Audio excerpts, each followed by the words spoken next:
بخاری مسلم حدیث ہے، نبی علیہ السلام نے فرمایا جو شخص یہ چاہتا ہے اس کی عمر دراز کر دی جائے اور اس کے رزق میں برکت ہو تو اپنے رشتہ داروں سے حسن سلوک کرے. یقیناً یہ بھی اللہ کی توفیق سے، اللہ کی توفیق سے رشتہ داروں کے ساتھ حسن سلوک کرنا چاہیے. اور رشتہ داروں میں سب سے پہلے ماں باپ، بیوی بچے اور بہن بھائی ہیں، باقی بعد میں. یہاں لوگ ان کو اگنور کرتا ہے، باقیوں کے ساتھ پینگیں بڑھا رہے ہوتے ہیں.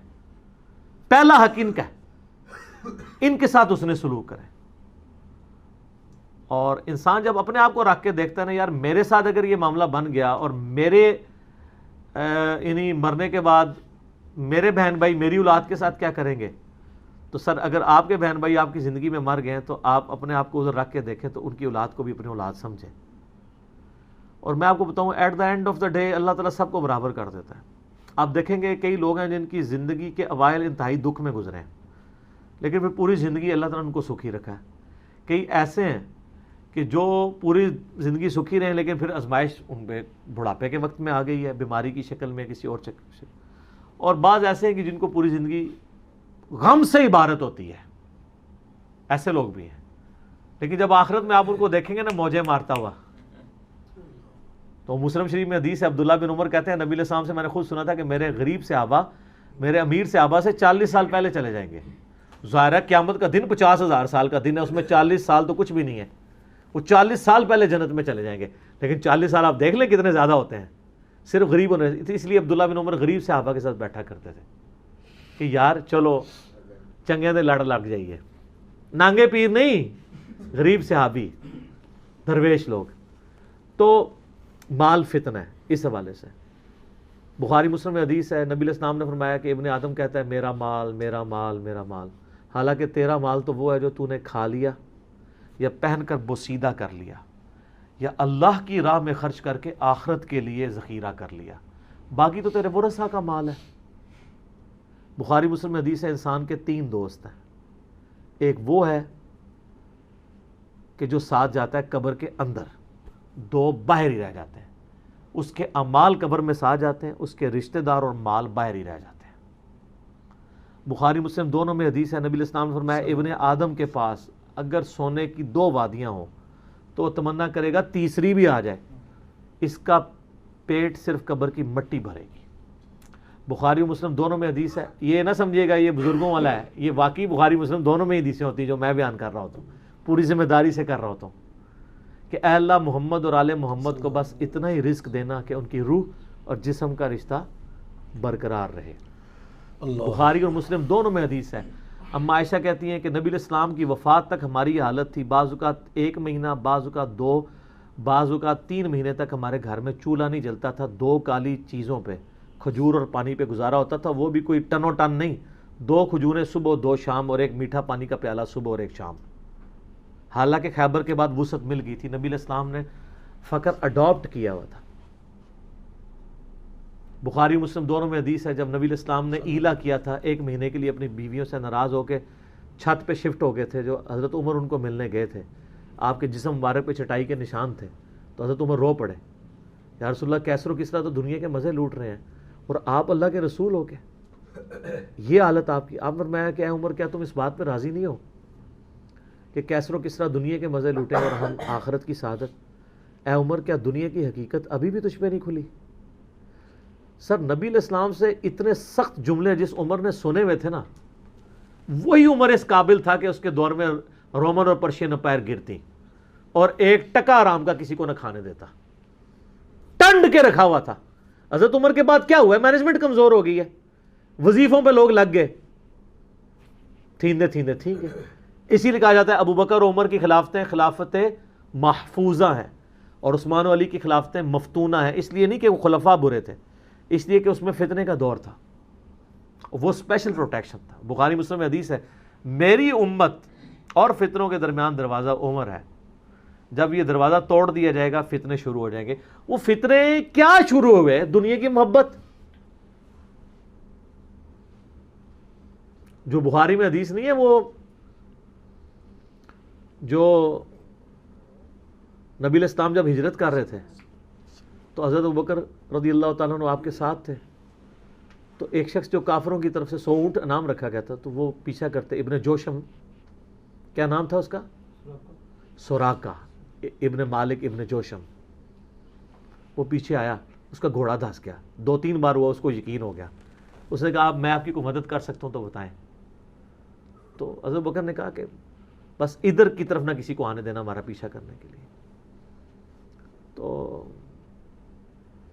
پھر وہ جب جانے لگا تو پیچھے سے آواز دی اور کہا کہ رسول اللہ صلی اللہ علیہ وسلم کہہ رہے ہیں کہ میں سراقہ کے ہاتھوں میں کسرا کے کنگن دیکھ رہا ہوں. تو وہ بڑا مسکرایا اور کہنے لگا کسرا دنیا کی سپر پاور اور اس کا جو بادشاہ جو لباس پہنتا ہے اتنا مہنگا، وہ میرے اوپر دیکھ رہے ہیں. اور دل میں شاید اس نے یہ بھی سوچا ہو کہ اپنی حالت یہ ہے کہ جان بچا کے 2 بندے چوری چھپے مدینہ جا رہے ہیں اور ہمیں یہ بشارہ سنا رہے ہیں. تو نبی علیہ السلام کو یہ پتہ بھی تھا کہ امت کے لیے خزانے کھلیں گے، تب بھی آپ نے فقر اختیار کیا تاکہ امت پیچھے سے مال پانی نہ شروع کر دے. کیونکہ ترمذی کی حدیث ہے ہر امت کا کوئی نہ کوئی فتنہ ہے، میری امت کا فتنہ مال ہے، سیدھی سی بات ہے. اور پھر حضرت عمر کے دور میں پھر کسرا کا جب لباس آیا تو کہا سراقہ کدھر ہے، پہنایا اور کہا چل کے بتاؤ. جب چلے تو پھر کہا لا دے. اس نے کہا میں مالک ان کا نہیں، نبی علیہ السلام نے صرف اس کا کہا تھا یہ مسلمانوں کا مال ہے، بیت المال میں جمع ہوگا، تو ملکیت نہیں اس کی حاصل کر سکتا، یہ ایونلی ڈسٹریبیوٹ ہوگا.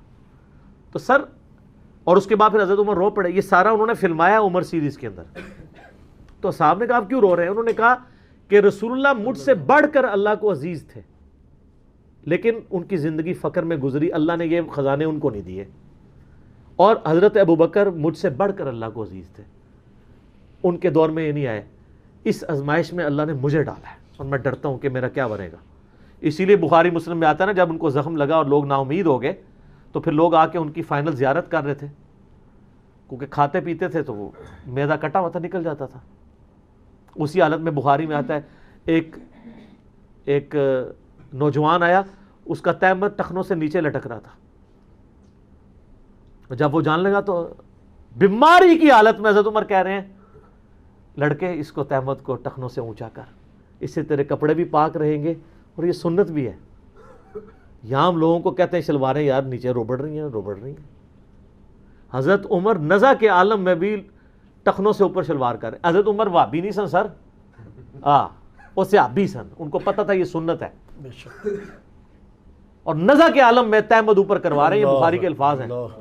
اور وہاں پہ آگے صحابہ کرام کہہ رہے ہیں کہ اللہ تعالیٰ عمر پر رحم فرمائے، اے امیر المومنین آپ کی وجہ سے اللہ نے مسلمانوں کو اتنی فتوحات دیں، رومن امپائر گری، قادسیہ، یرموک، مسلمانوں کو فتوحات ملی، امید ہے اللہ تعالیٰ آپ کے لیے بہت اجر رکھے گا. انہوں نے کہا کہ مجھے اللہ تعالیٰ میری ان خدمات کے عوض اگر برابر بھی چھوڑ دے کہ میرے گناہ اور نیکیاں برابر ہو جائیں تو واللہ میں کامیاب ہو گیا، میں اللہ سے اتنا ڈرتا ہوں. یہ انہوں نے کوئی ایکٹنگ نہیں کی، نہ یہ میں کہوں گا کہ ان کی عاجزی تھی، یہ ریالٹی تھی. جس کو خدا کا تعارف ہے وہ واقعی جانتا ہے کہ اللہ بڑا ڈاڈا ہے. حضرت ابوبکر نے جب مشورے کے بعد حضرت عمر کو نامزد کیا تھا تو آپ کو پتہ ہے حضرت عمر کو کیا نصیحت کی تھی؟ کیا عمر ایک ہی نصیحت انہوں نے کی، ان کا اتق اللہ یا عمر. وہ عمر سیریز میں فلمایا انہوں نے، اللہ سے ڈرنا. اور جب تو جنتیوں کی طرف دیکھے نا تو دعا کرنا کہ اللہ تجھے اس میں شامل کرتا ہے، اور جب تو دوستیوں کی طرف دیکھنا تو ڈرنا ایسے کہ کہیں تو ان میں شامل نہ ہو. انہوں نے نہیں کہا میں عشرہ مبشرہ ہوں، میں جس راستے پہ چلوں شیطان بھاگ جاتا ہے، یہ آپ مجھے کیا باتیں بتا رہے ہیں. ان کو پتا تھا کہ اللہ تعالیٰ کی صفت بے نیازی بھی تو ہے نا سر، آپ کو نہیں پتا. وہ تو پیغمبروں کے اوپر عطا فرما دیتا ہے. یونس علیہ السلام تو پیغمبر تھے، اور اتنا غصہ کہ سورہ صافات میں ہے کہ یونس اگر مچھلی کے پیٹ میں ہمیں نہ پکارتا تو پھر اسی دن نکالا جاتا جس دن مردے اپنی قبروں سے نکالے جائیں گے. یار اتنا غصہ کیا کر دیا، کوئی بندے مار دیے یونس نے. آپ یوٹیوب میں کلپ دیکھیں یونس علیہ السلام کا واقعہ تو آپ کو پتہ چلے گا. سر اللہ اپنے معاملات میں بہت سخت ہے. اللہ وہ نہیں ہے جس کا تعارف آپ کو کروایا گیا. پچھلے دنوں بھی وہ ہمیں ایک لیٹر کہیں کسی نے بھیجا تو پھر ہم نے ان کو بھیجا کہ آپ میرا کلپ دیکھیں، اللہ کی رحمت سے دھوکہ، اور انجینئر محمد علی مرزا صاحب لکھیں. تو اس میں وہ کہہ رہے تھے، وہ طارق جمیل صاحب کہتے ہیں کہ آج کل کے مبلغین نے لوگوں سے ان کا رب بھی چھین لیا.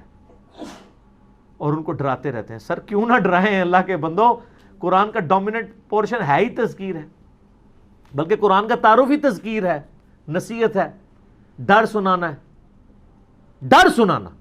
وَأُوحِيَ إِلَيَّ هَذَا الْقُرْآنُ لِأُنذِرَكُمْ بِهِ وَمَنْ بَلَغَ. سورہ الانعام آیت نمبر 19. اے نبی علیہ السلام فرما دو مجھے تو قرآن وہی اس لیے کیا گیا ہے میں تمہیں ڈر سناؤں, اور جس تک یہ کتاب پہنچ جائے وہ بھی ڈر سنائے. بخاری کی حدیث ہے, آپ علیہ السلام ایک چوراہے سے گزر رہے تھے, کچھ صحابہ جو ہے وہ ہنس رہے تھے, آپ رک گئے. پھر آپ نے فرمایا جو کچھ میں جانتا ہوں نا تم جانتے ہوتے نا تو بہت کم ہنستے زیادہ رویا کرتے. بخاری مسلم میں حدیث ہے, عبداللہ بن عمر کہتے ہیں نبی علیہ السلام نے میرے کندھے پہ یوں ہاتھ رکھ کے نا فرمایا تھا عبداللہ اپنے آپ کو مردوں میں شمار کرنا, یعنی سمجھو کہ آج میں گیا ہی کہ گیا.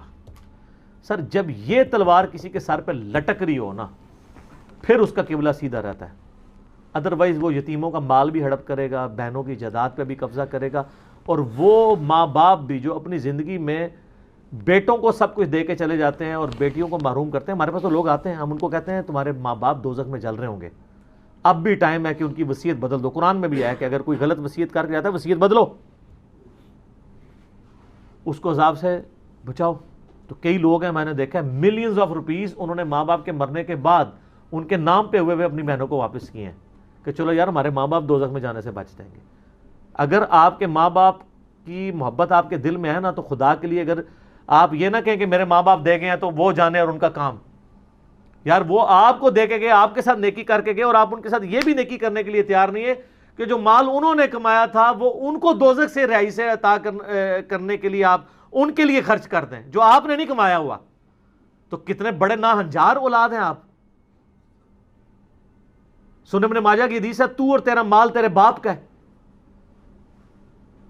بہت بڑی بات ہے. ماں باپ بغیر اجازت کے بھی اپنے اولاد کے مال میں سے لے سکتے ہیں, یہ ذہن میں رکھیے گا, بڑا حق ہے. اور آپ لوگ یہ کام کر رہے ہیں, اور جو ماں باپ کر رہے ہیں خدا کے لیے ان کے پاؤں پکڑنے پڑتے ہیں, پاؤں پکڑے, ان کو کہیں کہ خدا کے لیے بہنوں کو اس طرح نہ کیا کریں. او جی ان کو وہ جناب وہ جیز دے دیا تھا, وہ جیز تو زندگی میں دیا, وہ گفٹ ہے, ہبہ ہے. یہ 3 ٹرمنالوجیز ہیں, ہبہ, وصیت اور وراثت. ہبہ زندگی میں سب کو برابر دینا ہے آپ نے, وصیت یہ ہے کہ میرے مرنے کے بعد فلاں کو ملے, اور لیکن وہ ادر دین وارث ہوگا. بخاری میں حدیث ہے کہ وارث کا حق اللہ نے قرآن میں رکھ دیا, وارث کے لیے وصیت نہیں ہو سکتی. ہوتا ہے آپ کا منہ والا بیٹا یا کوئی بھتیجا جس نے آپ کو بڑھاپے میں سنبھالا ہے تو آپ اس کو کریں, یا آپ کا پوتا ہے جس کا باپ مر چکا ہے آپ کی زندگی میں, آپ اس کو چاہتے ہیں اس کو وراثت تو نہیں ملے گی, میں وصیت میں سے اس کو 1/3 مال بھی آپ دے سکتے ہیں, اور وراثت ہے جو مرنے کے بعد تقسیم ہوگی. باقی مسئلہ نمبر 22 میرا آپ دیکھ لیں. اللہ تعالیٰ سے دعا ہے جو حق بات میں نے کہی اللہ تعالیٰ ہمارے دلوں میں راسخ فرمائے. اگر جذبات میں میرے منہ سے کوئی غلط بات نکل گئی تو اللہ تعالیٰ ہمارے دلوں سے معاف کر دے.